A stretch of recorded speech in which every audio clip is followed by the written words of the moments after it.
Hace frío, están frías las mañanas. Buenos días a todas, a todos. Hoy vamos a presentar el programa de educación media superior de preparatorias de tecnológicos para el 2026, un cierre de cómo quedó el 2025, la cantidad de escuelas que hicimos, el número de estudiantes nuevos que hay en educación media superior y cuál es el programa para 2026.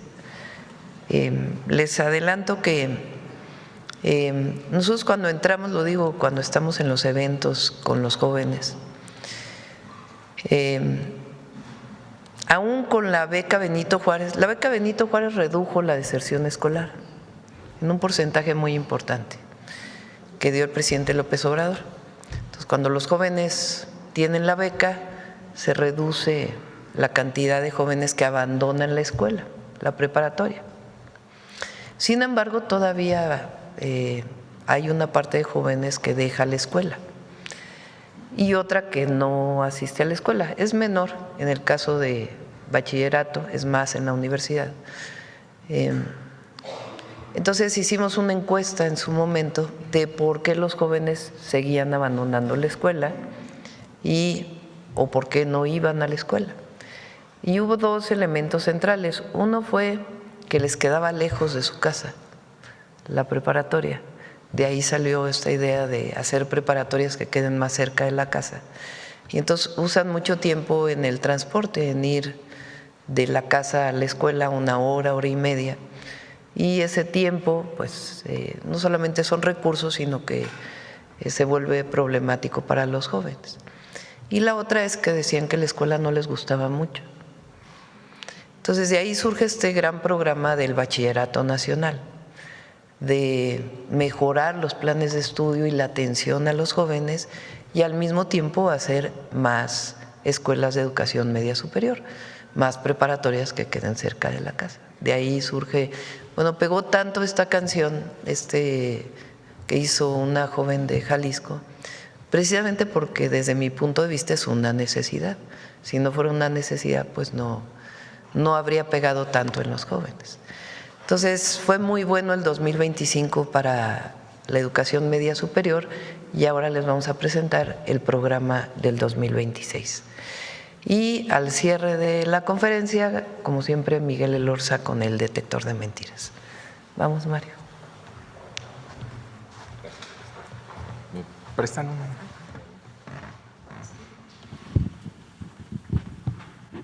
Muchas gracias. Buenos días, con su permiso, Presidenta. Buenos días a todas y todos. Bueno, vamos a presentar los avances del Bachillerato Nacional, la política educativa de la Presidenta para media superior. Adelante. Como ya lo ha dicho la Presidenta, se trata de construir más espacios, que no se queden jóvenes sin la posibilidad de estudiar porque no hay escuelas suficientes. La primera meta, la meta inicial en la administración fueron 120,000 lugares, pero en diciembre la Presidenta ajustó la meta a 150,000 lugares. Para el 2025 teníamos la meta con 88 acciones que ahora vamos a ver, teníamos la meta de abrir 37,500 lugares, pero fueron un éxito las preparatorias que se abrieron y la Presidenta nos dio una instrucción, que nadie se quede fuera. Por lo tanto, los 37,500 lugares se convirtieron en 44,685. Por ejemplo, la Presidenta visitó la preparatoria de Tizayuca este domingo. El plan original era que íbamos a tener 900 alumnos en esa escuela a lo largo de los 3 años, 300 cada año. Aceptamos 500, pero además se va a abrir nuevas inscripciones a partir de febrero que regresan a clases y vamos a recibir a 100 más. Es decir, el primer año tenemos ya el doble de lo que teníamos proyectado. Por eso nuestra meta inicial en 2025 se elevó a 44,685. Y hay un plan muy ambicioso para el 2026 que ahora vamos a presentar. Van a ser 292 acciones que en total serán 95,400 nuevos lugares para llegar a un acumulado de 140,085 lugares, y nuestra meta en la administración será 150,000 nuevos lugares. Adelante, por favor. Pero también se trata de apoyar a los jóvenes, como ya dijo la presidenta. Quiero recordar que existe la beca universal para las y los jóvenes en preparatoria, la beca Benito Juárez. Este año cerró con 4,094,000 becarios. Evidentemente, para el 2026 ese número subirá. Tendremos más de 4,100,000 becarios con una inversión pues de arriba de los 40,000 millones de pesos. Y también la presidenta a partir del 2025 determinó que la Escuela es Nuestra debería llegar por primera vez a todas las preparatorias públicas de nuestro país.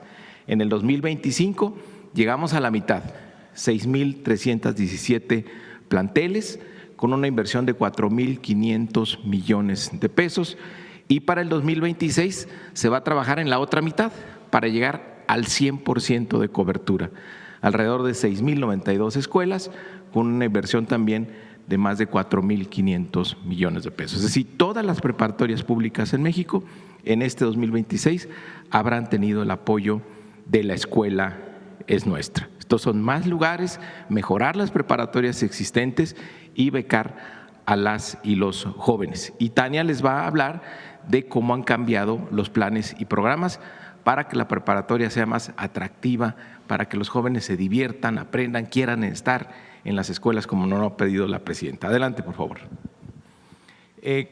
¿Cómo fue el programa de infraestructura 2025? Adelante. 20 nuevos planteles tecnológicos, 33 ampliaciones preparatorias que estaban ya saturadas, que tenían terreno y podíamos crecer. Y también 35 reconversiones de secundarias que no tenían turno vespertino y en las tardes se están convirtiendo en preparatorias. Se les hacen talleres y se les da una manita de gato a toda la secundaria. Adelante, por favor. ¿Cómo vamos? Estamos listos para inaugurar en febrero. Queremos que la presidenta nos acompañe a la inauguración de estos bachilleratos tecnológicos. Ya ha estado en supervisión de avances de obra. Hay 2 que están concluidas, ya incluso están en clases las y los jóvenes ahí.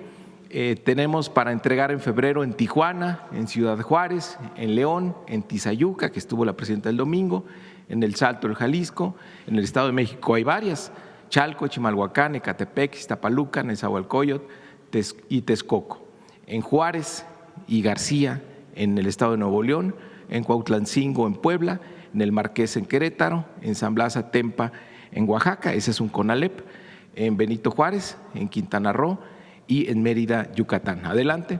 Estamos muy avanzados, ahí están las fotos, prácticamente toda esta infraestructura que la está construyendo la Secretaría de Infraestructura, y el secretario Jesús Esteva ha estado muy al pendiente de esta infraestructura. Aquí está la de Mérida, todas están ya casi al 90%, prácticamente nos falta el equipamiento ahora en enero para estar listos en febrero.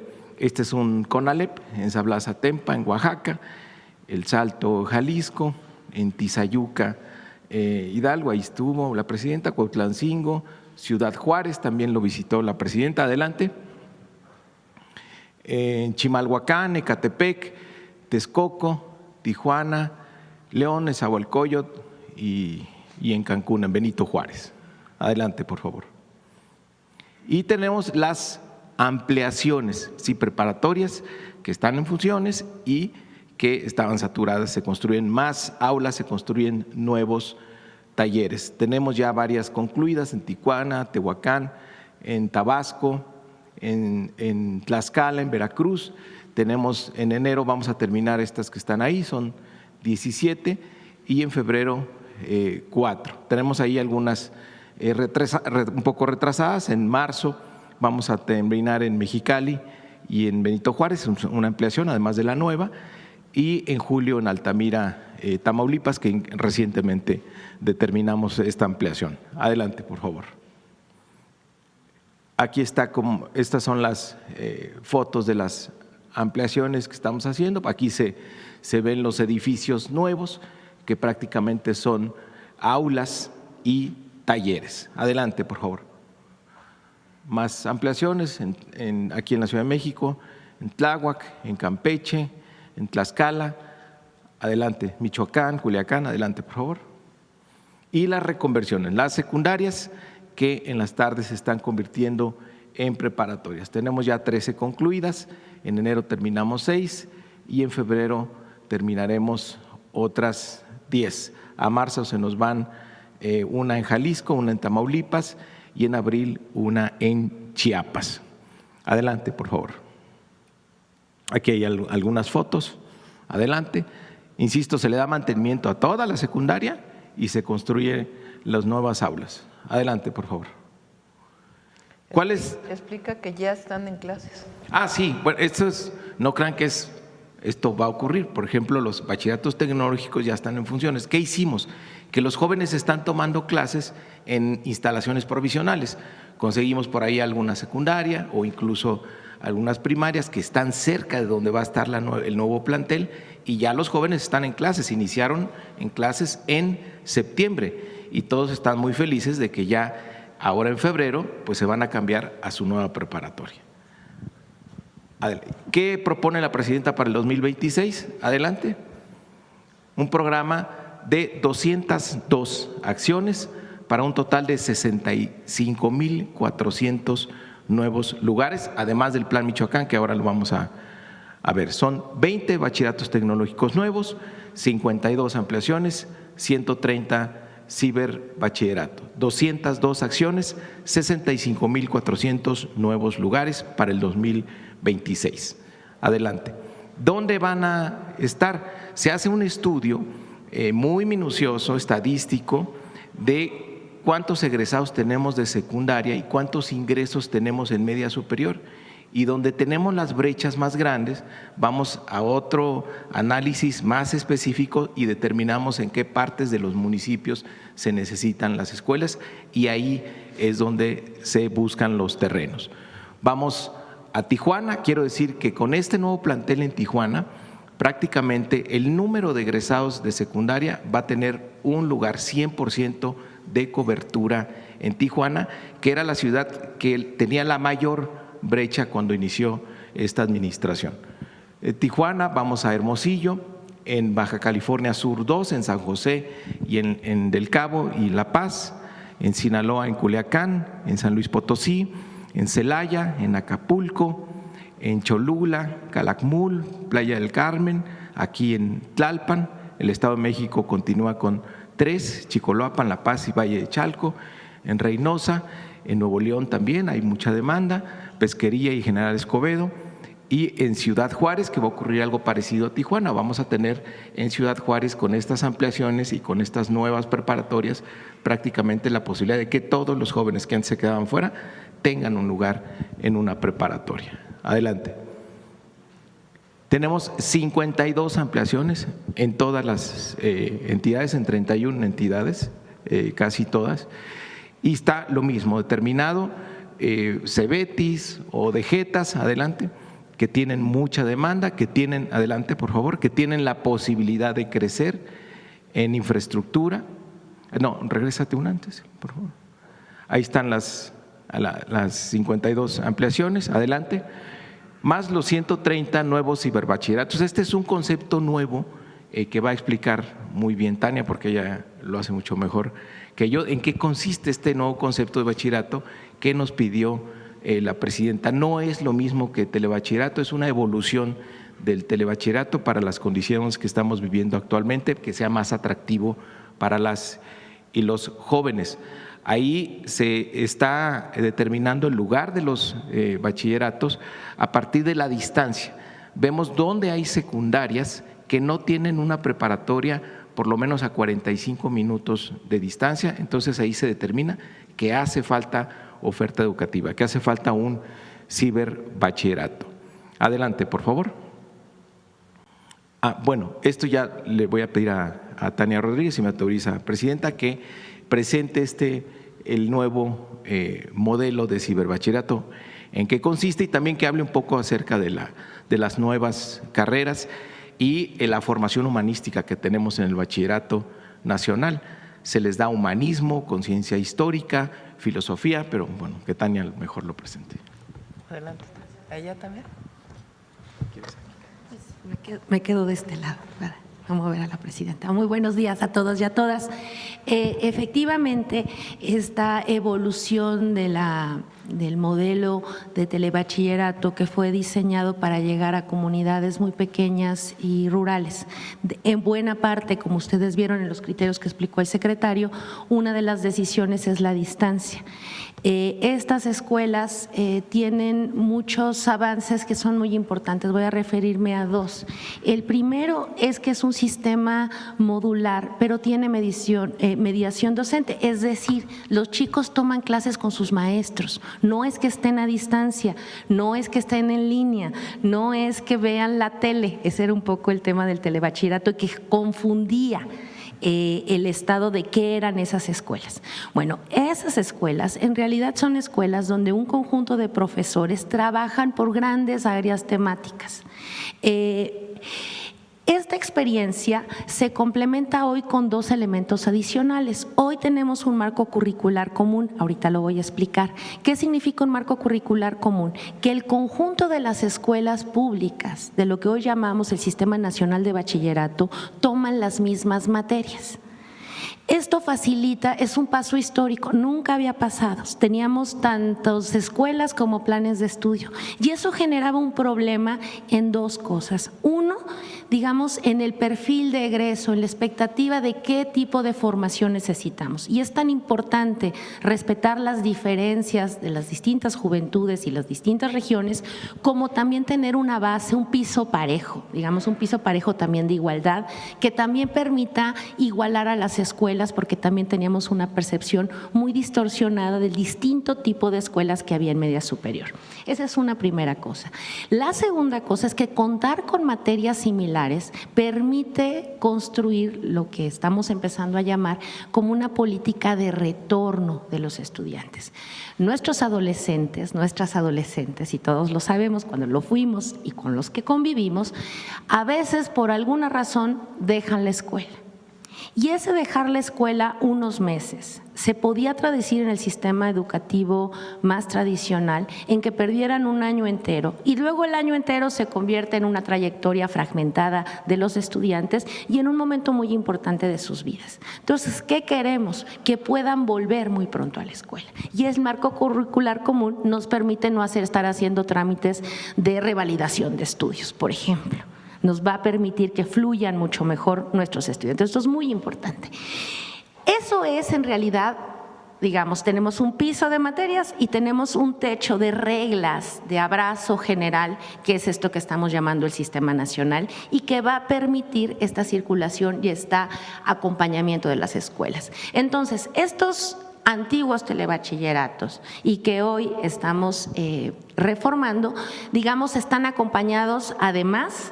Retomamos esa experiencia, la experiencia muy virtuosa de ese ejercicio, sobre todo de los profesores y de los estudiantes, de ser espacios y escuelas donde además debería destacar un elemento adicional, donde el trabajo comunitario de construcción, de solidaridad entre los estudiantes, de plantearse problemas comunes y de querer incidir en sus contextos es muy importante y digamos ese espíritu lo exportamos al conjunto del Bachillerato Nacional. Bueno, ¿con qué lo sumamos y con qué se fortalecen esas escuelas? Con educación artística, con espacios deportivos, con horas decididas para que los chicos, además de estudiar sus materias, tengan actividades culturales y deportivas que sabemos fomentan tanto su decisión de mantenerse en la escuela como sus relaciones con sus compañeros. Y de igual forma, pues digamos, los impulsan a plantearse otras habilidades para la vida. Y de igual forma, hay un elemento, eso se complementa, esto que digo se complementa con infraestructura concreta, es decir, tener canchas, tener una techumbre, tener un espacio y un salón de actividades artísticas y comunes para hacer actividades. Y por el otro lado, la importancia de la conectividad. Llegar y conectar una escuela a Internet poner una sala de cómputo y abrir toda la formación que también la Secretaría de Educación Pública está montando en plataformas, nos va a permitir abrir también muchos espacios formativos adicionales para todas estas juventudes. Teníamos una lámina del marco curricular común, si me acompañan a la que sigue, por favor. No es esa, es la que era del marco curricular común. Dice, si la encuentran por ahí, gracias. Para que lo vean y vean cómo, además, ahorita les voy a contar de las formaciones nuevas de todo el bachillerato tecnológico, hay un fundamento de este piso común de materias que incluye tanto áreas de matemáticas, de ciencias sociales, de conciencia histórica y pensamiento filosófico. ¿Qué pensamos y qué es lo que la presidenta nos ha dicho? En este momento de la adolescencia, a los estudiantes hay que abrirles el mundo. Y ese abrir el mundo, acompañarlos a imaginar el nuevo mundo, supone tener herramientas de pensamiento crítico, es decir, que sepan su lugar en el mundo. Y eso significa ponerse en la historia, abrirse a la filosofía, leer literatura, fomentar sus habilidades de escritura, de pensamiento y de habla. Queremos juventudes que hablen con su propia voz, que la encuentren, que escriben, que amen la literatura, que se comprometan también con sus comunidades, que distingan sus espacios locales y que puedan crecer con ello. Esta base común la comparte tanto el bachillerato tecnológico como el bachillerato general. La única diferencia, ya apareció, muchísimas gracias compañeros, estas son las materias de las que yo hablaba. Todo este conjunto de materias, lengua y comunicación, fíjense, ya no le decimos español, ¿no? Es decir, lengua y comunicación porque lo que queremos es desarrollar la habilidad. Pensamiento matemático, misma cuestión, queremos desarrollar la capacidad de pensamiento abstracto y de que los chicos no le tengan miedo a las matemáticas, que las amen, que las quieran, que las entiendan. Ciencias naturales experimentales y tecnología como un paquete, digamos, cultura digital, que es muy importante y es una innovación para hacer un uso crítico de todas las tecnologías, tanto de nuestro teléfono, las redes sociales, aprender a saber leer las fake news, como nos enseña muy bien nuestro compañero al final, saber manejar la información, tener nociones éticas de uso de inteligencia artificial, es decir, una lectura política de esto. Conciencia histórica, ciencias sociales, pensamiento filosófico y humanidades y inglés, que es una materia que también viene como desde la secundaria y que se le da continuidad. Este es el conjunto completo. Todo el bachillerato nacional tiene esto. Y además, digamos, esto es lo que llamamos el currículo fundamental, hay un currículo laboral. ¿Qué significa eso? Significa que dependiendo si es un bachillerato tecnológico o un bachillerato general, hay competencias laborales básicas, es decir, ciertas horas y un pequeño grupo de materias de formaciones laborales. Se llaman así porque dan salida a imaginar una relación con el mundo de trabajo, pero son también una posibilidad de imaginar opciones profesionales, de ver qué nos interesa hacer y que si al joven le gusta, siga y que además esto siga para una trayectoria universitaria si así lo deciden. Y en los tecnológicos tenemos carreras técnicas y tecnológicas, con lo cual tenemos, digamos, más horas de clase de estas carreras tecnológicas. En el medio, ¿qué está? Algo que llamamos la formación socioemocional y habilidades hacia la vida. ¿Qué significa eso? Asumimos que el proyecto educativo pasa por formar personas integrales y eso reconoce la formación socioemocional que hoy es tan importante en las juventudes. Necesitamos discutir en las escuelas qué significa la salud mental, qué significa fomentar la empatía, la comunicación, las habilidades como comunidades que son capaces de formar personas integrales, que sientan y piensan. Entonces, un poco ese es el modelo. ¿Qué les voy a enseñar ahora? Algunas de las carreras nuevas que estamos construyendo en las carreras técnicas y tecnológicas del bachillerato tecnológico. Les comento la que sigue, por favor, si regresamos a la otra, que toda, así como revisamos el marco curricular común, estamos revisando toda la oferta, todas las planes y programas de estudio de la formación laboral y es además la que estamos haciendo con las universidades. La que sigue, por favor. Por ejemplo, En el bachillerato tecnológico tenemos aeronáutica, biónica, ciberseguridad, electromovilidad, gestión e innovación turística, inteligencia de negocios, robótica y automatización, urbanismo y desarrollo sustentable. Todas este paquete de carreras son nuevas. Son nuevas en función de nuevas necesidades también, digamos, tanto de la ciencia como del desarrollo tecnológico. Y son esta larga tradición de bachilleratos tecnológicos que tenemos en el país. Estas son unas y tenemos otras adicionales que están en desarrollo, que tiene que ver también con todo el proyecto de México, País de Innovación, que la presidenta también ha planteado, de desarrollo de habilidades de gestión de software. La que sigue, por favor. Y tenemos también en toda la larga red de bachilleratos agrarios en zonas más rurales, toda una cantidad de nuevas también desarrollos técnicos que tienen que ver con los nuevos momentos del campo y fundamentalmente una enorme confianza de que las nuevas generaciones van a tener una conciencia mucho más clara del cuidado del medio ambiente y del desarrollo ecológico, del cuidado del agua, de la gestión de los suelos, del uso de la tecnología en el campo, y eso es lo que tenemos. La que sigue, por favor, y terminamos. Solamente recordar el último dato que faltaba para ajustar la cifra final. Tenemos el plan Michoacán, ahí hay 90 acciones, 10 bachilleratos tecnológicos, 10 ampliaciones y 60 ciberbachilleratos, lo cual da 30,000 lugares adicionales a los que había comentado el secretario. Muchísimas gracias, presidenta. Gracias. Acá se quedó el micrófono. Muchas gracias. Bueno, pues este es, como ven, muy completo el programa de Bachillerato Nacional, que es son nuevos planes de estudio, un reconocimiento de los jóvenes,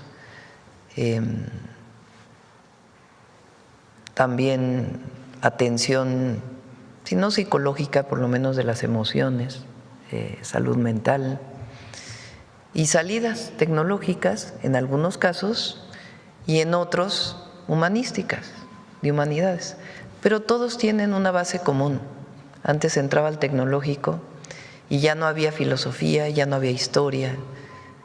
Ahora sí, se recupera esa parte de humanidades, de conciencia histórica y también la parte tecnológica. Entonces, realmente una revolución en la educación media superior, de ampliación de la matrícula y de recuperar no solamente el conocimiento, sino también reconocer a los jóvenes en esta edad tan difícil, de los 15 a los 18 años, y darles siempre la opción de la educación, que no sea porque no haya escuelas, que no vayan a la escuela.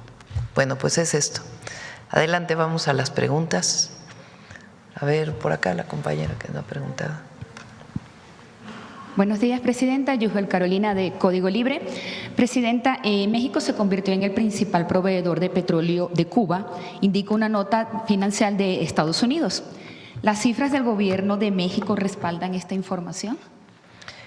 Ayer pregunté a Pemex, que no me mandaron el dato, pero no se está enviando más petróleo del que se había enviado históricamente. No hay un envío particular. Durante muchos años se ha enviado petróleo a Cuba por distintas razones. Unas son contratos, otras son ayuda humanitaria. Incluso en la época de Peña Nieto, por ejemplo, se condonó una deuda que se tenía con Cuba. Entonces es un envío histórico que se ha dado a la isla y al pueblo cubano, y ahora pues es parte de tanto del contrato como de la ayuda humanitaria. Y los datos se los podemos dar más tarde, que estaba Pemex haciéndome la tendencia histórica desde hace varios años. Claro, con la situación actual de Venezuela, pues evidentemente México se volvió un proveedor importante. Antes era Venezuela, pero es parte, digamos, de lo que históricamente se ha enviado. ¿No aumentará más y podemos conocer esos contratos? Es parte del contrato y también la ayuda que se ha venido dando históricamente. Ok. Ayer el presidente Donald Trump le pidió a Venezuela poner fin a los lazos económicos con China, Rusia, Irán y Cuba, quienes llevan también años en el país. ¿Cómo usted lo ve? Pues yo creo que cada país tiene la soberanía para poder decidir qué hace con sus recursos naturales. No creo que deba ser un país, una nación que decida sobre otra, por más pequeña o por más problemática que sea. Esa es parte de la política exterior de México y además lo pensamos, así es nuestra convicción. Cada país es soberano y la soberanía tiene que ver con la decisión de sus recursos naturales, más allá de la visión de otro país. ¿Qué es lo que nosotros pensamos? Que si queremos hacer del continente una potencia económica con integración, pues la vía tiene que ser no la fuerza, sino al revés, la cooperación para el desarrollo. Y le convendría mucho a América Latina o a todo el continente americano, sí. México le ha ayudado mucho el tratado comercial y a Estados Unidos también y a Canadá también. Y tener la posibilidad de hacer una potencia económica del continente, pero basada en la cooperación para el desarrollo, no en el uso de la fuerza. Okay. Hablando de tratado, Presidenta, la Suprema Corte de Estados Unidos programó para el viernes dar a conocer sus opiniones sobre los aranceles impuestos por el presidente Donald Trump, lo cual podría emitir un fallo. ¿Cuáles son sus expectativas? Bueno, vamos a ver qué es lo que decide la Corte de Estados Unidos. No hay una expectativa en particular. Lo que nosotros buscamos siempre pues es en el marco del comercio libre, del tratado comercial, que haya siempre un comercio justo. Presidenta, hoy se reúne con el cuerpo diplomático mexicano. ¿Qué mensaje va a transmitirle a los embajadores y cónsules? Pues vamos a dar una plática, voy a platicar con ellos de lo que significa la transformación que vive nuestro país, qué hicimos en el 2025 y cuáles son los proyectos al 2030, de tal manera que ellos, además de lo que han escuchado de los secretarios, lo puedan escuchar de la presidenta y al mismo tiempo escucharlos. ¿Qué perspectivas hay desde cada embajada? Invitarlos también a que haya pues mayor cooperación cultural y económica con las distintas naciones del mundo. Además de la atención a los connacionales, ¿deben los representantes diplomáticos tomar medidas ante las condiciones geopolíticas de lo que se está viviendo? Hay que estar atentos siempre. De todas maneras, como lo he dicho estos días, nosotros, así como no estamos de acuerdo con lo que ocurrió en Venezuela y en ningún otro país, porque esa es nuestra política exterior, al mismo tiempo buscamos una relación justa con Estados Unidos, de cooperación y de coordinación. Y por último, Presidenta, ya se sabe a qué embajada va a ir Alejandro Hertz. ¿Algún problema para conseguir ese permiso a dónde podría acudir? Lo puedo ya decir porque ya fue pero aprobado el beneplácito. Okay. Va a Gran Bretaña. Sí. A Inglaterra, sí. Tiene que aprobarlo el Senado y después ya iría. Luego les damos la fecha. Gracias. Vamos por acá. Buenos días, Presidenta. César Huerta, de la revista Polemón. Presidenta, pues preguntarle sobre unas declaraciones que dio ayer el periodista Ciro Gómez Leiva, quien afirmó que no hubo una invasión de Estados Unidos a Venezuela porque solo entraron por Maduro, dice él. Desde el Excelsior calificó como hipócrita, caradura e incluso gaga la postura de México frente a estos hechos. Y pues así como Ciro, muchos opinadores siguieron este discurso. ¿Qué le responde a Ciro ante esta narrativa que pretende convencer a los mexicanos de que es positivo que un gobierno extranjero intervenga en un país soberano y capturar pues a su presidente?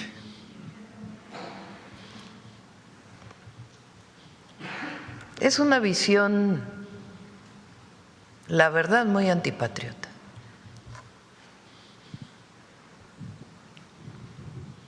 y querer decir que no hay invasión porque no se quedaron las tropas de Estados Unidos en el país, pues también es querer tapar el sol con un dedo.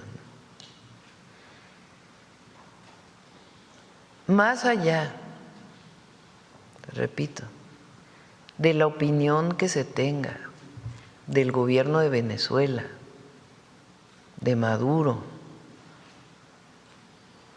lo que no puede ser es que un país llegue a detener, fuera de todo el marco internacional, de las reglas y las normas internacionales, a un presidente. Por más que tu opinión de ese presidente sea en contra. Es un asunto de la Carta de Naciones Unidas, de las normas y las reglas internacionales. Entonces, esta idea de porque se está en contra del régimen de Venezuela, hay derecho de otro país de llevarse al presidente, que además primero dijeron que era por este grupo delincuencial, ¿no? ¿Cómo se llama? Cártel de los Soles. Y luego dijeron que no, que en realidad no existe, que por cierto varios países los catalogaron y en realidad el propio Departamento de Justicia dijo que no, de Estados Unidos. No se puede estar de acuerdo con eso. Repito, independientemente de su posición.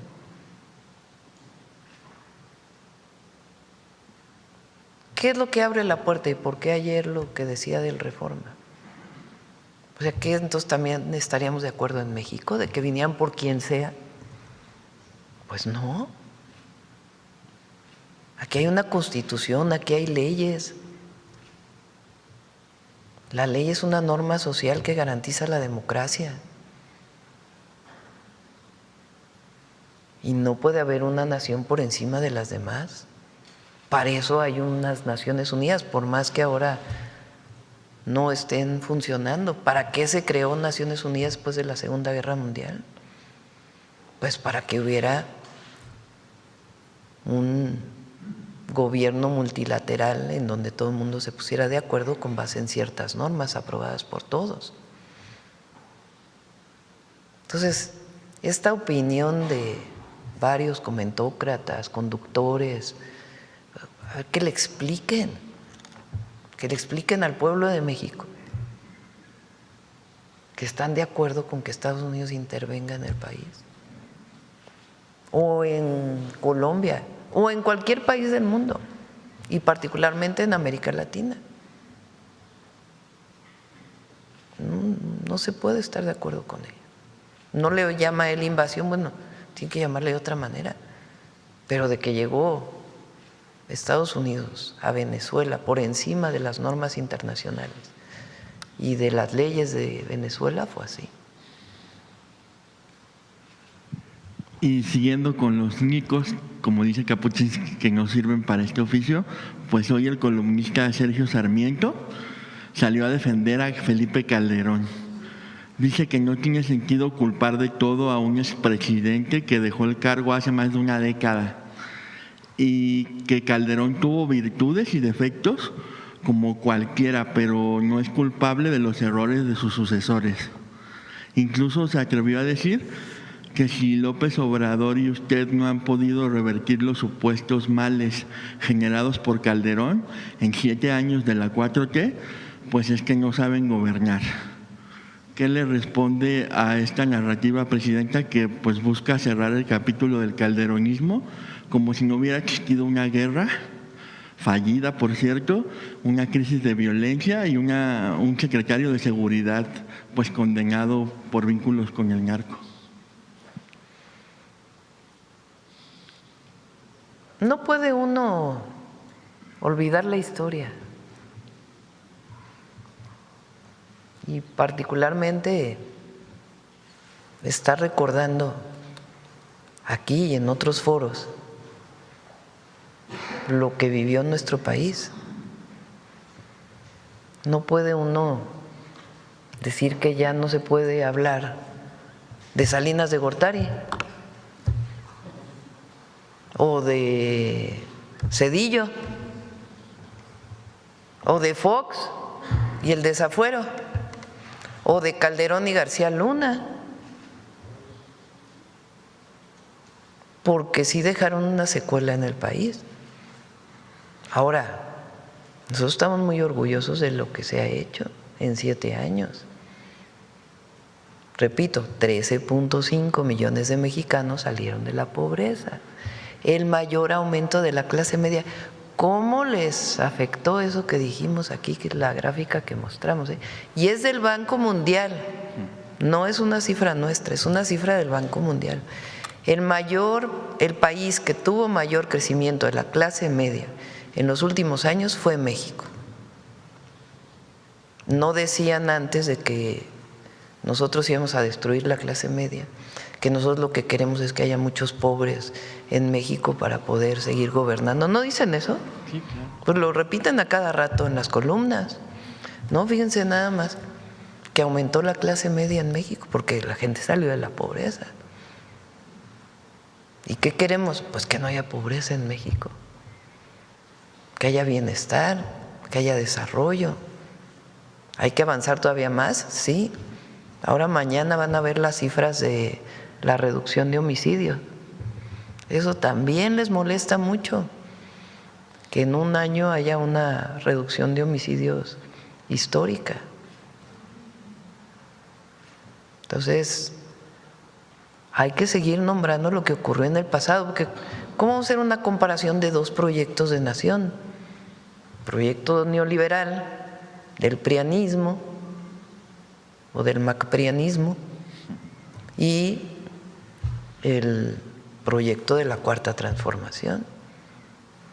Imagínense lo de las escuelas hoy que se presentó. A mí me tocó, yo entré al CCH Sur a finales de 1977. Mi número de cuenta empieza con 78. Entré en el 78, ya tengo mis años. El primer movimiento estudiantil en el que participé se llamó el Movimiento de Rechazados. ¿Qué era el Movimiento de Rechazados? Los jóvenes que no pudieron entrar a la preparatoria a estudiar porque no había suficientes escuelas, era el inicio del neoliberalismo. Después se hicieron algunas escuelas por la presión de los propios estudiantes, no por decisión del gobierno. Porque lo peor, después les dijeron ninis, ni estudias ni trabajas, pero imagínense decirle a un joven rechazado. ¿Y por qué participamos? Aunque yo había entrado a la escuela, pues porque me parecía terrible que hubiera jóvenes como uno que no tuvieran escuela. Bueno, ahora estamos reivindicando al máximo el derecho de los jóvenes a la educación, de todos, incluso de los adultos, a la educación, que es una reivindicación contraria al periodo neoliberal. Entonces, sí es distinto. Y hay que seguir hablando de ello. Y hay que seguir hablando de García Luna, que es el que está preso en Estados Unidos por vínculos con el narcotráfico. ¿Les molesta? Sí, sí les molesta, pero hay que seguirlo diciendo. ¿Por qué? Porque Calderón hizo de su sexenio la lucha contra el narcotráfico la esencia de su gobierno. Sáquenlo de contexto. Un país cualquiera, llega un presidente y dice: lo que más voy a atender, el problema central de México es el narcotráfico. Entonces, mi gobierno se va a dedicar a la guerra contra el narco. Bueno, y resulta que años después detienen a su secretario de Seguridad que encabezaba esa guerra por vínculos con el narcotráfico. Bueno, ¿cómo no quieren que lo digamos? Y además detenido en Estados Unidos, donde por cierto también lo habían premiado. Entonces, claro que hay que recordarlo, que nosotros decimos que no hay que mucho de la violencia en México viene desde esas épocas, sí lo decimos, porque fue una irresponsabilidad. Ahora, que lo estamos atendiendo, van a ver las cifras mañana. Y ya por último, Presidenta, un análisis reciente de Banamex señala que su estrategia de sobriedad y serenidad ha logrado contener riesgos en la relación con Estados Unidos, especialmente frente al tono agresivo del presidente Donald Trump y a episodios de alta tensión como la intervención en Venezuela y los señalamientos de políticos estadounidenses sobre el crimen organizado en México. ¿Cómo se gobierna, Presidenta, con esa relación tan compleja y asimétrica sin ceder la soberanía, pero tampoco caer en la provocación? Con principios y al mismo tiempo, es decir, siendo firmes en lo que creemos, en nuestros principios, y al mismo tiempo entendiendo primero que somos vecinos y siempre vamos a ser vecinos, eso no va a cambiar. No nos vamos a ir a ningún lado, ni ellos ni nosotros. Somos vecinos, somos socios comerciales. 40 millones de mexicanos viven en Estados Unidos.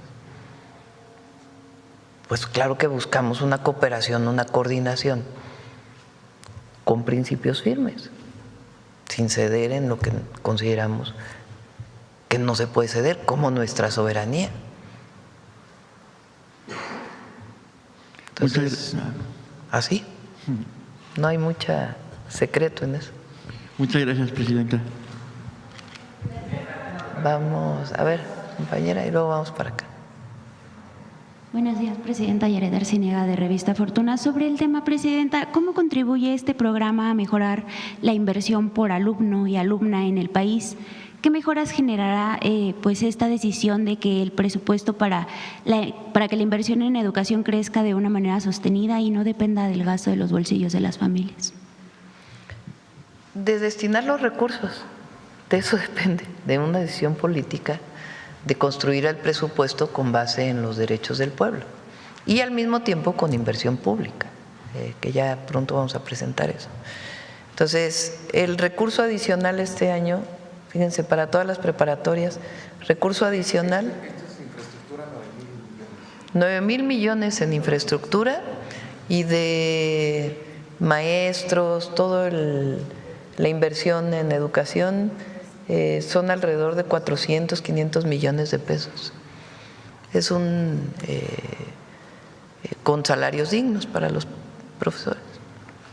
Muchas gracias, Presidenta. En el reportaje de Revista Fortuna que hicimos en 2023, se destacó la historia de estudiantes del CONALEP de Tamaulipas, como Emily Villanueva, Ismael Torres y Gema Esparza, quienes desarrollaron el proyecto Alerta Fire, que es un dispositivo que alerta incendios en etapas tempranas a través del humo y alerta a las familias que están en las casas. Incluso tiene la capacidad de hacer llamadas al 911 para pues llamar a las autoridades a mitigar el fuego. Este dispositivo ganó concursos nacionales e internacionales y demuestra pues la historia que los jóvenes no solo adquieren habilidades técnicas, sino también capacidad de innovación para pues resolver temas reales de su comunidad. En el marco del Programa Nacional de Educación Media, ¿qué mecanismos ha implementado el gobierno para fomentar proyectos de este tipo en todos los planteles y garantizar acceso a recursos, mentoría y vinculación con empresas, así como transformar la creatividad de los estudiantes en oportunidades laborales y de emprendimiento? ¿Quieres contestar parte de eso?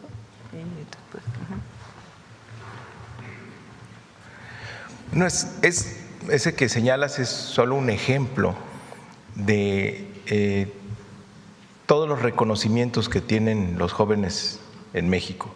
Tienen una gran innovación, por eso esta actualización curricular, por eso estas nuevas carreras. De hecho, estas nuevas carreras son las que más demanda tienen ahora. De la oferta tradicional vienen las nuevas carreras, son las que más demanda tienen. Recientemente la presidenta nos hizo el favor de acompañarnos a la Feria de Innovación del Tecnológico Nacional de México y pudo atestiguar, por cierto, ¿se acuerda de los jóvenes que iban a ir a Japón que tenían los robots de sumo? Pues le cuento que ganaron medalla de oro ahora en Japón en un concurso de robótica, los jóvenes del Tecnológico Nacional de México, y así tenemos de manera muy frecuente reconocimientos internacionales. A ver si le mandamos los videos para que los pase como los de los deportistas.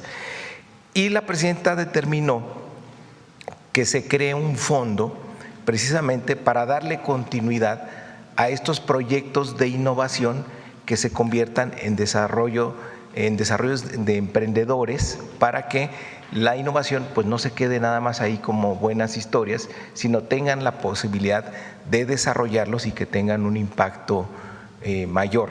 Por ejemplo, ahora los talleres de robótica que estamos poniendo en los CEBETIS, queremos que los brazos de robótica los desarrollen los jóvenes del Tecnológico Nacional de México, en lugar de salir a comprar alguna empresa, empezar a generar ecosistemas donde se impulse también la tecnología que están desarrollando a nivel superior y que sirva para media superior. Tenemos que visibilizar más estas innovaciones que están ocurriendo tanto en media superior como en educación superior, y esa es la instrucción que tenemos de la presidenta. Estamos muy emocionados en el Tecnológico diseñando este nuevo fondo para que tengan la posibilidad de incentivar además mayor innovación en este sistema de educación superior.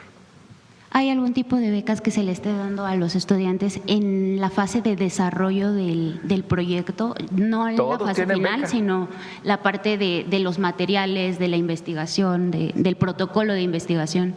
Todos tienen, aquí la beca es universal. La beca Benito Juárez es para todas y todos los estudiantes de educación media superior. Todos, no hay distinción, es una política de derechos. Muchas gracias. Lo que preguntas es muy interesante. Ustedes saben que yo muchos años de mi vida me dediqué a la ciencia, a la investigación. México tiene una característica no muy positiva, digamos, en el sentido de que la creatividad del mundo científico y tecnológico en México no se traduce necesariamente en tecnologías mexicanas que se incorporen al mercado. Se quedan luego en el invento, la patente, y ese paso para convertir a México en una potencia tecnológica, por algunas diferentes razones que algún día las podemos platicar con más detalle, no da el salto. Bueno, ahora nos estamos dedicando mucho a eso.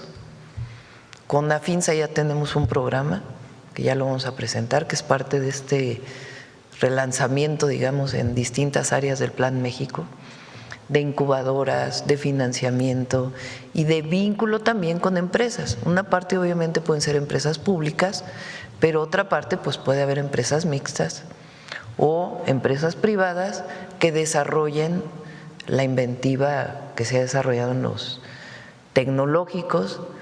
El CONALEP es una institución, el Tecnológico Nacional. Bueno, creatividad no le falta a los mexicanos, mexicanas y los mexicanos somos de una creatividad excepcional, producto de nuestra cultura y del sistema educativo, que por más que lo critiquen, la derecha y el sistema educativo público es un gran sistema de educación, si no, no tendríamos esta creatividad y desarrollo que hay con los jóvenes. Y el área científica. Entonces, este brinco para poder impulsar estos inventos lo estamos trabajando y ya hay varias que ya vamos a presentar muy pronto. Muchas gracias, presidente. También viene el cambio en la ley de patentes y de propiedad intelectual. Muchas gracias, presidenta. Si me permite una pregunta al secretario. Recientemente se presentó la Estrategia de Educación Financiera impulsada por la Secretaría de Hacienda y la CONDUCEF, y en donde pues también participa la Secretaría de Educación. ¿Podría hablarnos un poco de la integración de esta estrategia en los planes de trabajo y educativos que hoy están presentando?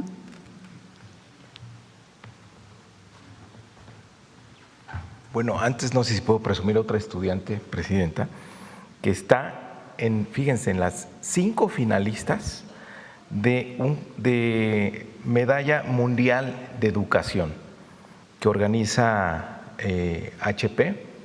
Ya le informaron, ella es Valeria Palacios Cruz, es una carta que le envía a la presidenta, que se la voy a entregar. La semana que entra van a dar a conocer al ganador o la ganadora, pero ella está entre las 5 finalistas y egresada del CONALEP y estudiante del Instituto Tecnológico de México. Entonces es otro ejemplo más de los jóvenes innovadores. Y me preguntaste de… Sobre la estrategia de educación financiera. Ahí hay esas propuestas. Lo que les dijimos a ellos es que vamos a pedirle a los maestros que desarrollen proyectos para el desarrollo de habilidades matemáticas. Cuando estén desarrollando habilidades matemáticas, que puedan poner algunos ejemplos que tengan que ver con educación financiera. Pero no queremos que, digamos, hacer nosotros algún plan relativo a eso.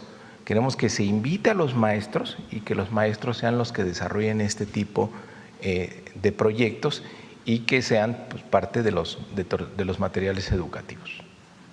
Muchas gracias. Presidenta, en otro tema, retomando lo que nos decía hace un momento, ¿cree usted que la ONU o la OEA aún sirven para algo? ¿Tienen razón de ser cuando claramente el gobierno de Estados Unidos pues le tiene sin cuidado los llamados de estos organismos a respetar lo que durante años se llamó derecho internacional? Tiene que fortalecerse particularmente en Naciones Unidas. La OEA tiene otras características, pero Naciones Unidas tiene que fortalecerse, tiene que representar realmente un espacio de coordinación multilateral y también de que frente a situaciones como las que están, pues no puede ser la ley de la fuerza, de quien tenga un ejército más grande o la economía mayor. Tiene que haber un organismo internacional que funja como tal. Y la verdad es que la ONU en los últimos años pues ha perdido mucha fuerza y se ha perdido mucha burocracia también. Finalmente, Presidenta, Revista Fortuna ha abordado en varias ocasiones en esta conferencia el trabajo de autoras como Cristina Rivera Garza, quien con su obra El invencible verano de Liliana reconstruye la vida de su hermana y visibiliza pues un feminicidio ocurrido hace décadas, mostrando pues tanto los sueños como la vida de Liliana, también como la impunidad que rodea su muerte. Ayer fue la propia Cristina quien difundió nuevamente en redes sociales la foto del presunto feminicida de su hermana, quien hasta aún ahora sigue impune, sigue prófugo. Presidenta, si bien hoy las cifras de feminicidios van a la baja, el caso de Liliana, que fue en 1990, pues no se ha resuelto, el responsable sigue impune. ¿Cómo asume el Estado mexicano esta deuda con las víctimas y sus familias? ¿Y qué significa para su gobierno que el reconocimiento internacional llegue por la memoria y por la denuncia y no por la justicia, Presidenta? Pienso yo que ahora que está Ernestina en la Fiscalía General, aunque el feminicidio se persigue no en la Fiscalía General de la República, sino en las fiscalías estatales, el liderazgo de Ernestina puede ayudar mucho para resolver este caso y otros casos de feminicidio. Tiene que haber cero impunidad en todos los delitos, pero particularmente en este. Vimos en la historia reciente fiscales que al revés, en vez de querer resolver un feminicidio, acusan a la víctima de haberse suicidado o revictimizar.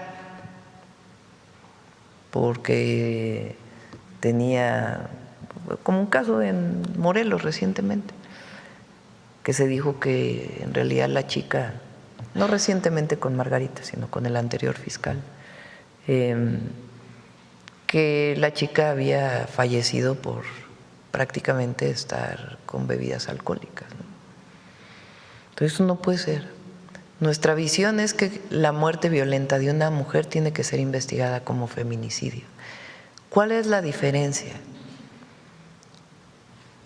El feminicidio es el homicidio de una mujer por el hecho de ser mujer, por violencia de género. Entonces, la muerte violenta de una mujer, su carpeta de investigación tiene que ser abierta por feminicidio. Si en el transcurso de la investigación se ve que no fue feminicidio, sino fue otra causa la muerte, por haber participado, no sé, en alguna situación delincuencial que no tenga que ver con su condición de mujer, entonces la carpeta puede cambiar, pero debe investigarse como feminicidio. Y hay mecanismos hoy que permiten incluso, porque el feminicidio lamentablemente en la mayoría de los casos ocurre, el homicida, el que comete el delito es alguien cercano a la mujer, en la mayoría de los casos, parejas, exparejas, familiares. Eso es lo que dice la estadística. Entonces, cuando hay presunción de la familia cercana por antecedentes de violencia, tiene que ser investigado bajo esa condición. Eso está establecido ya en muchas fiscalías estatales. Entonces hay que avanzar en ello está Citlali, pero ahora con el liderazgo de Ernestina, su visión y su experiencia en la Fiscalía de la Ciudad de México, pienso yo que va a ayudar mucho. Entonces, en este caso, sería muy bueno que la Fiscalía General orientara este caso. Muchas gracias, presidenta. Buen día. Vamos a ver. Ahorita vamos para acá, que nos preguntan. Buenos días, presidenta. Buenos días, subsecretaria, funcionarios, compañeros, compañeras. Sósimo Camacho, de Luces del Siglo. Presidenta, se nos ha presentado ahora este programa muy interesante sobre este bachillerato nacional. Durante todo el periodo neoliberal, pues prácticamente no se abrieron escuelas, por el contrario, se cerraban escuelas públicas y hubo una amenaza prácticamente sobre el cierre de instituciones de educación superior y media superior en el país y particularmente de las escuelas normales rurales. En ese sentido, preguntarle, presidenta, en todo este esquema, ¿qué papel van a jugar las escuelas normales rurales si están consideradas como parte de este proyecto, incluso para, bueno, pues para poder preparar a los profesores que estarán en las escuelas de educación básica del país? Y, presidenta, ¿y qué hay sobre las demandas que tienen pues prácticamente de manera permanente estas escuelas en asuntos de infraestructura, en asuntos también de reconocimiento a las características con los ejes del normalismo rural y del respeto a su organización, que está próxima a cumplir 100 años, la Federación de Estudiantes Campesinos Socialistas de México? ¿Quieres comentar algo de las normales? Tenemos mucho reconocimiento por las normales y en el año que termina, en el presupuesto del FAM, que es el apoyo para la infraestructura de educación superior y de todos los niveles, ahí a las escuelas normales se incrementó un 15% adicional y se va a mantener para el 2026 para mejorar las condiciones de las y los estudiantes de las normales. Y también hicimos un acuerdo con la Federación de los Estudiantes de los normales. Tenemos muy buen diálogo. De las normales rurales. Sí, tenemos muy buen diálogo con ellos. Y también lo que llegamos ahí a un acuerdo con ellos, porque la ración que se les daba, este apoyo para sus alimentos, estaba muy diferenciado. Había algunos que tenían muy poquito y otros que tenían más, entonces tuvimos el acuerdo de que fuera un monto parejo para todas y todos. Entonces estamos en una transición para que en este 2006 todos reciban el mismo monto de ración, que los vayamos emparejando en año con año. Entonces tenemos un gran reconocimiento y apoyo a las normales y tenemos un diálogo permanente con ellos. Muchas gracias. Presidenta, siguiendo con el tema educativo. Aprovechando, Claro. perdón que te interrumpa, ¿por qué no les platicas del OPN? Pues aprovecho para agradecerles a los jóvenes de la UPN que tuvieron ahí un movimiento desde hace 2 meses. Tenemos un acuerdo, regresamos a clases hoy, por cierto, y hicimos el compromiso de que nadie pierda el semestre. Estuvieron en paro por ahí 2 meses, se va a recuperar en este mes de enero.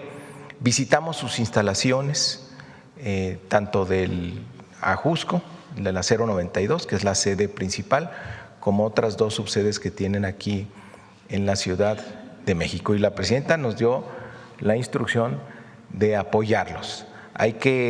Estamos preparando junto con ellos, en acuerdo con ellos, un plan para la rehabilitación y mantenimiento mayor de las sedes 095, 098 y de la 092, que además es un edificio histórico de Teodoro González de León. Entonces tenemos que recuperar ese edificio. Pero además hay un planteamiento de revisión de planes y programas.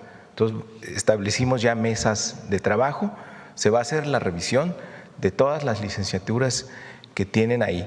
La UPN necesitamos a la UPN porque esta transformación que tenemos de la nueva escuela mexicana tiene que reflejarse en la formación de los formadores, que es lo que hace justamente la Universidad Pedagógica Nacional. Entonces tenemos que adecuar estos planes y programas a la nueva escuela mexicana.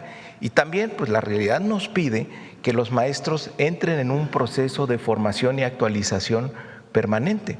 Entonces, tanto la UPN como las normales van a tener la posibilidad de, por ejemplo, las normales no solo que formen inicialmente a los maestros, sino que sea un lugar para que los maestros puedan regresar para tener una formación y actualización permanente. Y en esto, pues la UPN va a ser clave en sinergia con las normales en México. Pero ya terminó el paro, tenemos muy buen diálogo, muy buen acuerdo con los estudiantes. Les decía a los estudiantes, así como están ustedes ahora luchando, así estuvo la presidenta. Y mientras se luche por causas, pues evidentemente pues van a tener todo el apoyo del gobierno de México para mejorar las condiciones y los derechos de las y los estudiantes, además que estudian pues para educar, ¿no? Para estar mejorando la educación en nuestro país. Entonces pues merecen todo el apoyo y todo nuestro reconocimiento. Muchas gracias. Y nada más para precisar sobre este asunto, ¿no se vislumbra el cierre de alguna escuela normal rural? No.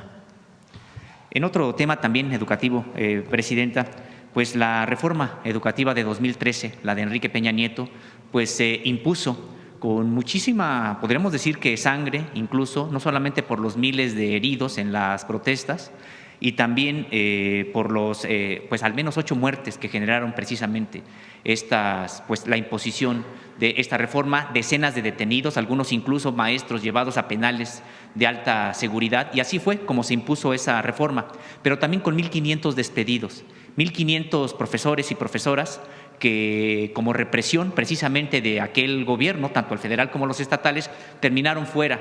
Y la promesa fue precisamente desde el gobierno de Andrés Manuel López Obrador, pues la reinstalación de todos aquellos que fueron despedidos por luchar en contra de ese avance en la privatización que significó en ese momento la reforma educativa. Sin embargo, Presidenta, hoy hay todavía 4 profesores del estado de Querétaro que no han sido reinstalados. Se trata de Rosa María Córdoba Rodríguez, Jerónimo Sánchez Sáenz, Graciela Reina Saucedo Mendieta,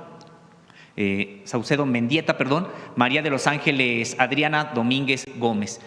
Son 4 profesores y profesoras que, no obstante que han tenido ya muchísimas mesas de trabajo, ha habido una especie de pues obstaculización de parte del gobierno de Querétaro, pero también hay compromisos incluso firmados que en su momento pues ya hemos publicado, pero que hasta la fecha pues siguen sin ser reinstalados. ¿Qué tendrá que hacerse para que por fin a estos 4 profesores que fueron objeto de una represión por oponerse a esa reforma educativa, hoy no tienen todavía trabajo.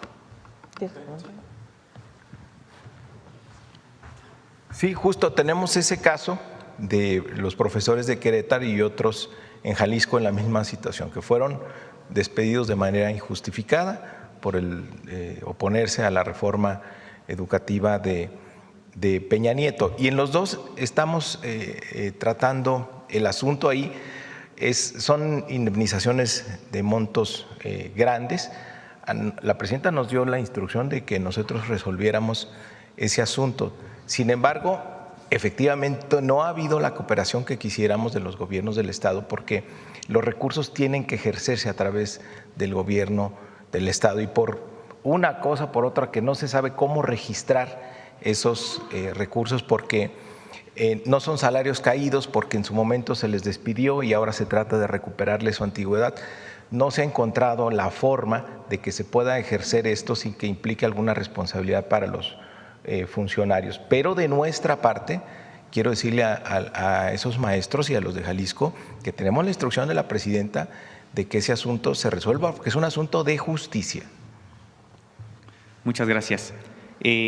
Presidenta, también ya en el caso de Venezuela, pues usted se ha referido con firmeza en esta condena a esta agresión del gobierno de Donald Trump en contra de un país soberano, y que hoy estamos viendo noticias acerca de que Donald Trump administrará el dinero que provenga de los entre 30 y 50 millones de barriles que pues prácticamente está, por llamarlo de alguna manera, expropiando a Venezuela.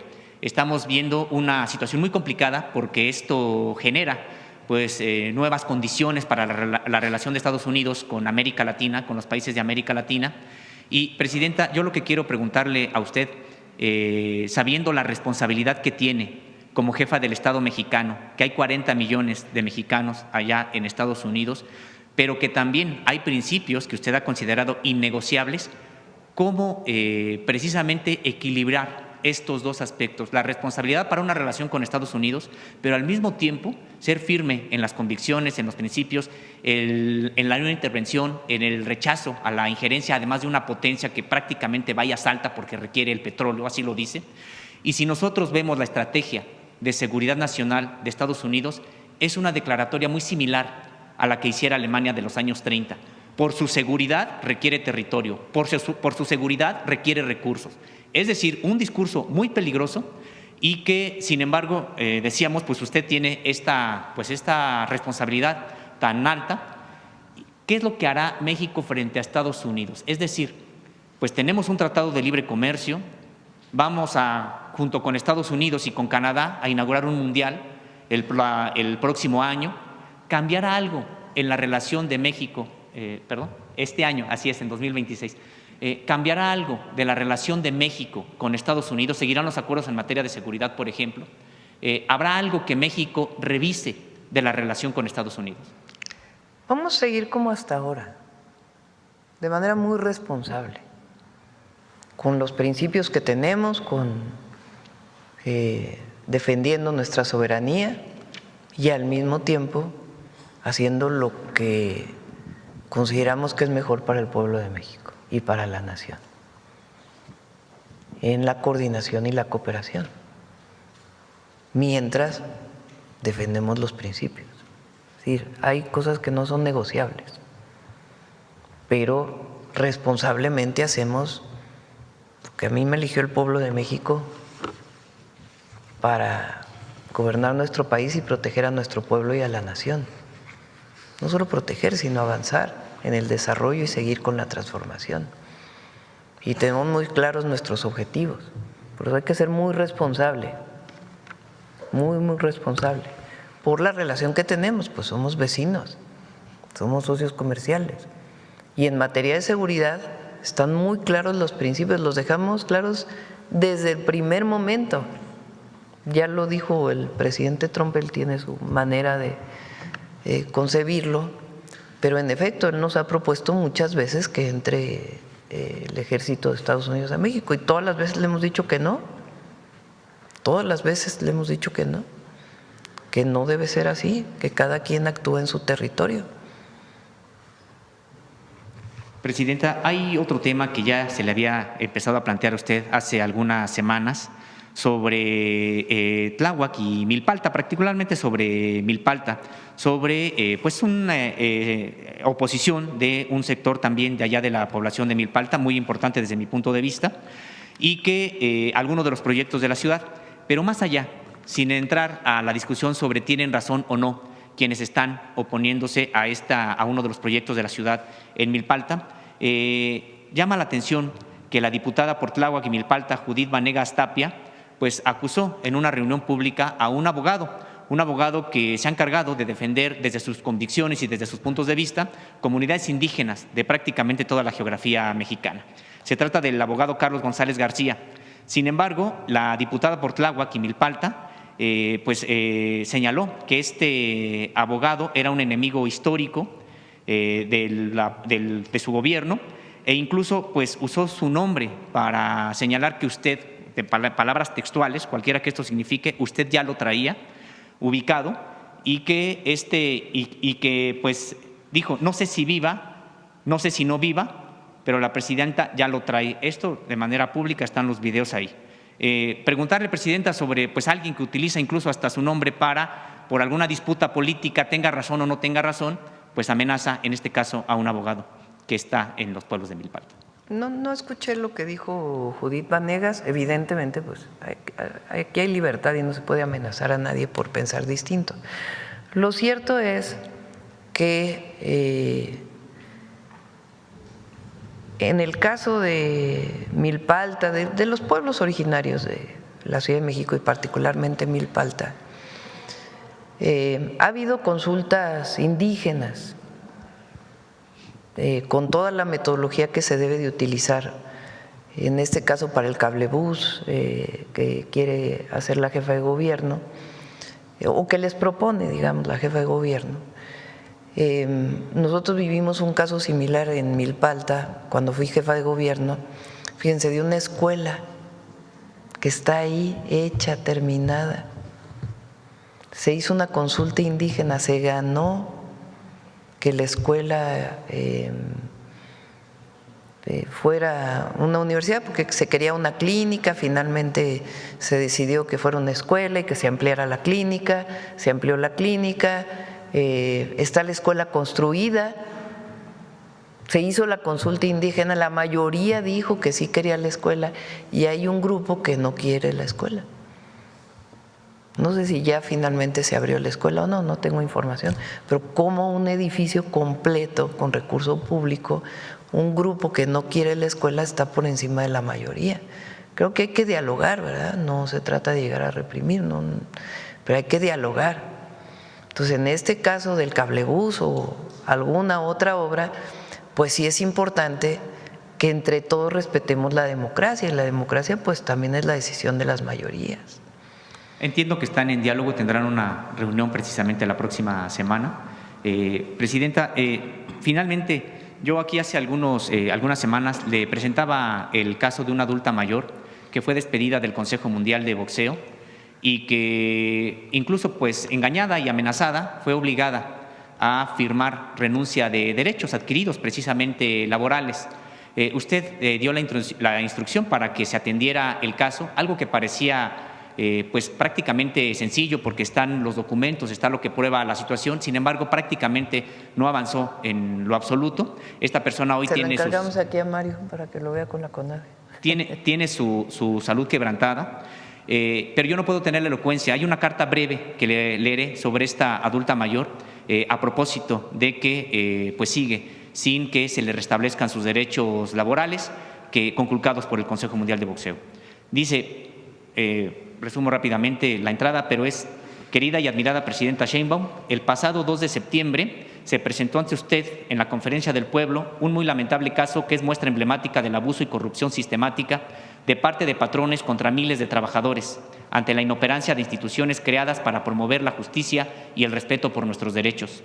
Me refiero a mi propio caso, en el que después de haber sido despedida de manera injustificada por el Consejo Mundial de Boxeo, tuve que padecer actos encaminados a prolongar 15 años la resolución de mi demanda y además orillarme, por mi avanzada edad, la precariedad de mi salud y limitaciones económicas, a suscribir un convenio violatorio de mi dignidad y que, de acuerdo con el artículo 33 de la Ley Federal del Trabajo, es nulo por contener renuncia de derechos. Usted, en correspondencia con su profundo espíritu de justicia y apoyo de la mujer y de los adultos mayores, giró instrucciones a la Secretaría del Trabajo y Previsión Social para la resolución de este caso, en correspondencia con los principios de la 4T. Muy lamentablemente, los intentos de dicha Secretaría de lograr justicia para la que suscribe se han estrellado con la misma actitud del Consejo Mundial de Boxeo, del que se esperaría mostrara a usted respeto por sus valores y alta investidura, especialmente considerando que este organismo colabora con su gobierno en programas deportivos. Me atrevo a dirigirle esta carta porque, tristemente, mi salud ha sufrido un grave quebranto y no puedo darme el lujo de esperar a recibir justicia antes de irme con mi dignidad intacta, pues, como lo afirmaba el presidente AMLO, la dignidad es un valor que debemos defender con toda convicción. Igualmente importante es que, además de contar con un poder judicial votado por el pueblo, se logre un cambio mucho más sustancial en la actitud de las autoridades laborales que corresponda a la esencia del humanismo mexicano. Agradezco profundamente su incuestionable compromiso con las mujeres, los adultos mayores, y no me cabe duda de que antes de que sea demasiado tarde recibiré la justicia merecida y la satisfacción de haber contribuido modestamente con los constantes esfuerzos de su gobierno para consolidar el humanismo mexicano. Con mis saludos y respetos, Patricia Barba. Le encargamos aquí a Mario que lo pueda ver. Gracias, con Marat y con… Sí. Vamos aquí.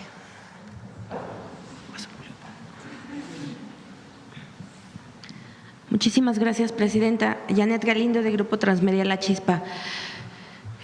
Pues en primera instancia quisiera preguntarle en torno a todo esto que se está viviendo, este entorno ya a nivel pues Latinoamérica, América y a nivel mundial, ¿de qué forma su gobierno va a blindar todos los programas sociales que trae ya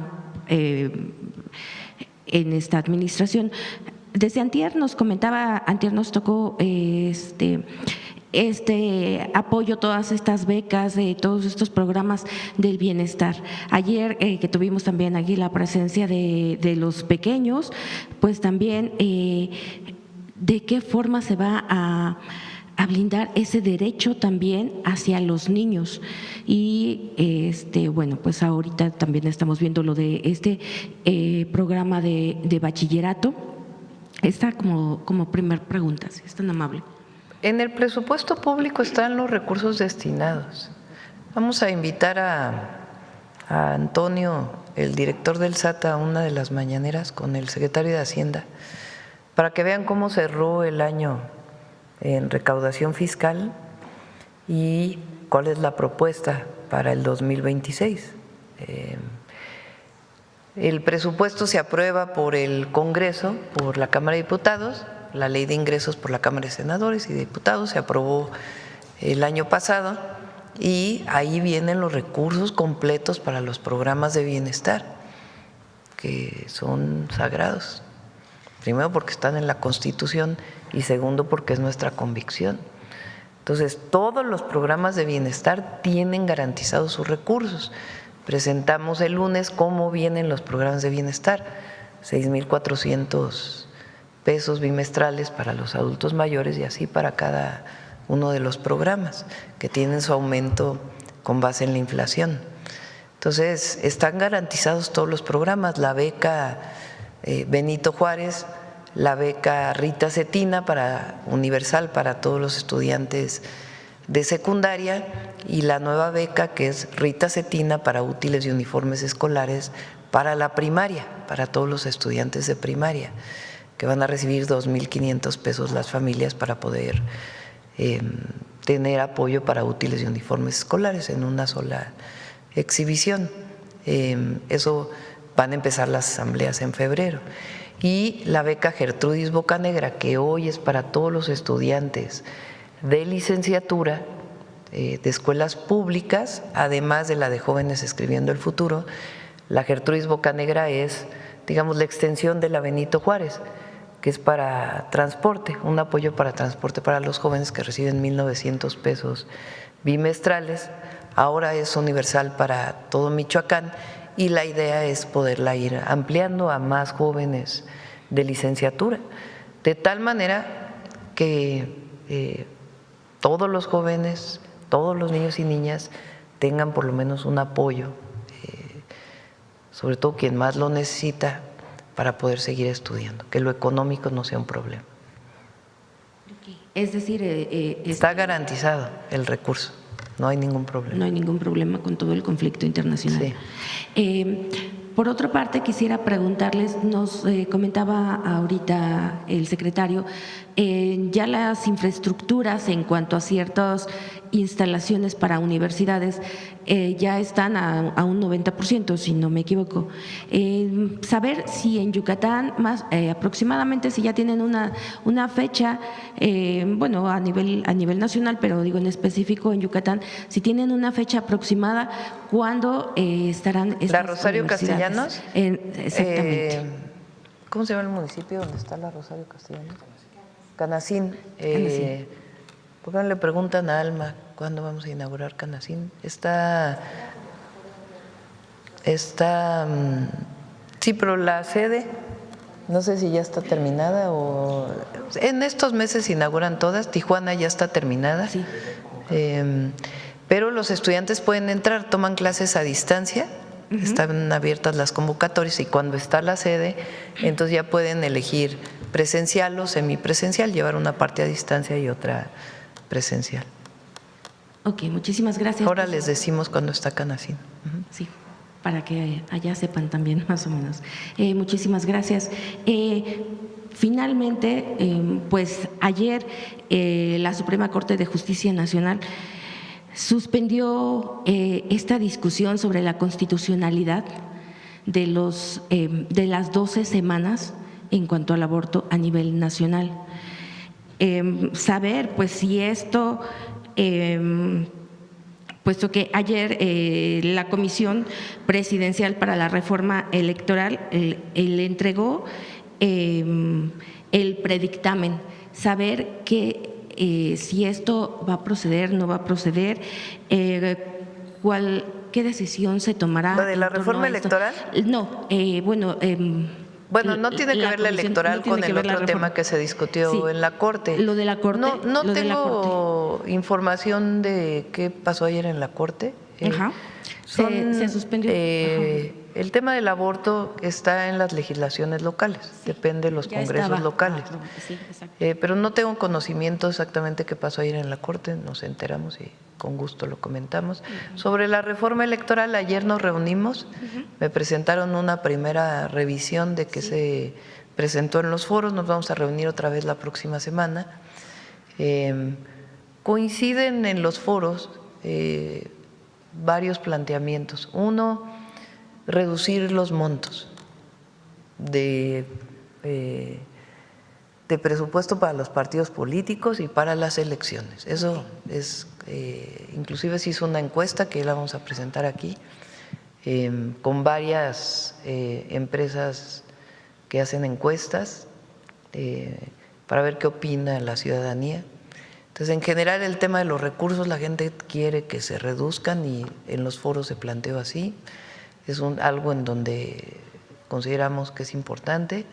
La otra es reducir el número de diputados, también es algo que… Pero no está claro la conformación, hasta qué número y la conformación, cómo resolver el problema de los plurinominales, que la gente no está de acuerdo. En fin, todavía hay algunos temas que debatir. Todavía están… ¿Eh?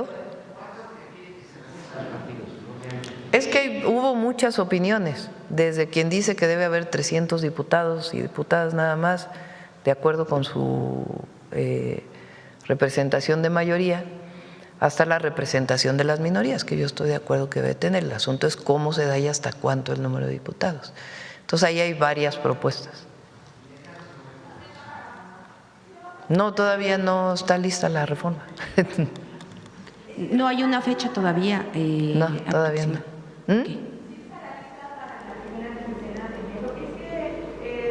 Sí, lo mencionó Ricardo Monreal.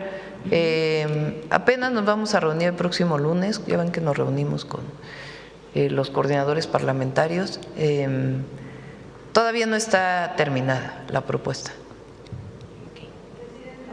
Muchísimas gracias, presidenta. Bueno, yo creo que 9-7.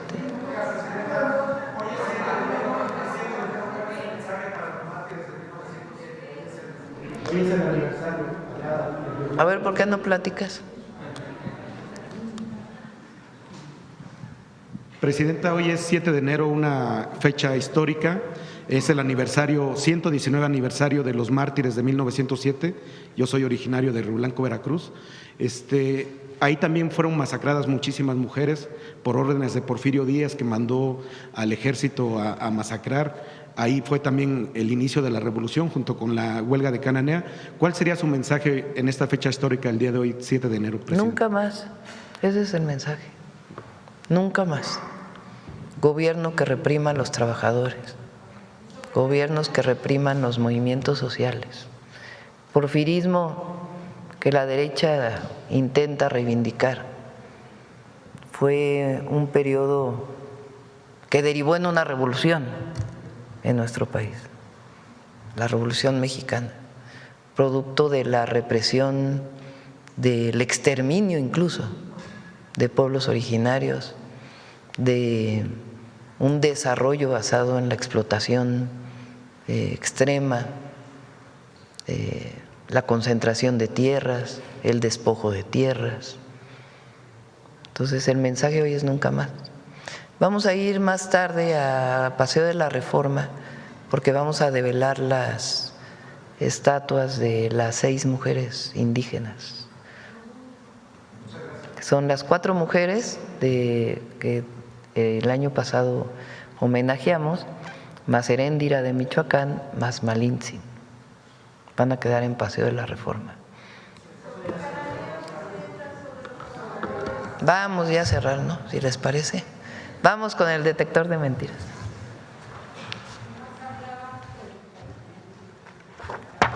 Con su permiso, Presidenta. Buenos días a todas y todos. Desde diciembre de 2019, quienes se dedican a difundir falsedades cada fin de año repiten la mentira de un falso gasolinazo en el año nuevo, a pesar de que la propia realidad los ha desmentido, como lo podemos observar hoy. No hay gasolinazo. También se ha repetido la mentira que aparece cada temporada invernal sobre el falso desabasto de vacunas contra la influenza y la COVID-19. Veamos el video del detector de mentiras de esta semana.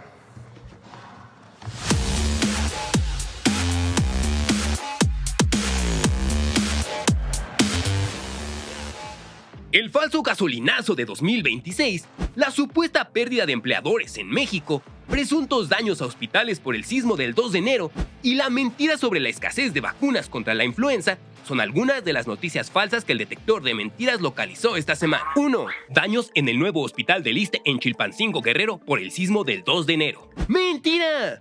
El Instituto de Seguridad y Servicios Sociales de los Trabajadores del Estado informó que las imágenes difundidas en redes sociales corresponden a la Clínica Hospital Chilpancingo de Los Bravo, construida desde 1961 e inaugurada de manera oficial como Clínica Hospital en 1984. 2. La actualización anual del IEPS provocará un gasolinazo en 2026. El aumento en el precio de las gasolinas es un duro golpe para los bolsillos de todos los mexicanos.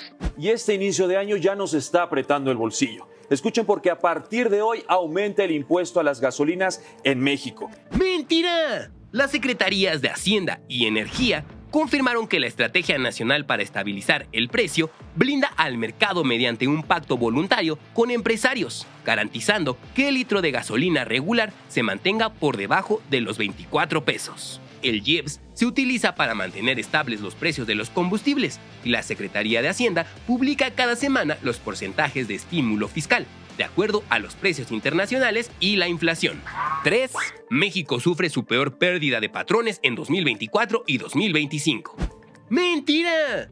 No existe una pérdida de empresas. La variación en las cifras presentadas en un diario de circulación nacional responden a una limpieza de registros administrativos y no a una crisis económica.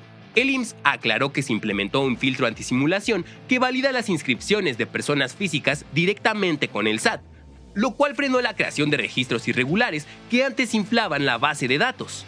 Esta medida transparenta la solidez del mercado, donde ahora predominan las personas morales y se han generado más de 599,000 empleos formales en 2025. 4.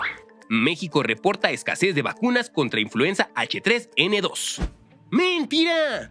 La campaña de vacunación para la temporada invernal 2025-2026, que estará activa hasta el 3 de abril, tiene como meta la aplicación de 50.5 millones de dosis en el país, incluyendo 35.4 millones contra influenza estacional, las cuales están disponibles en todas las unidades médicas del sector público. 5. Una jueza electa en la elección judicial de 2025 absolvió a Daniel Arismendi. ¡Mentira! La resolución fue emitida por la titular del Juzgado Segundo de Distrito en materia penal en el Estado de México, quien ocupa el cargo desde noviembre de 2022.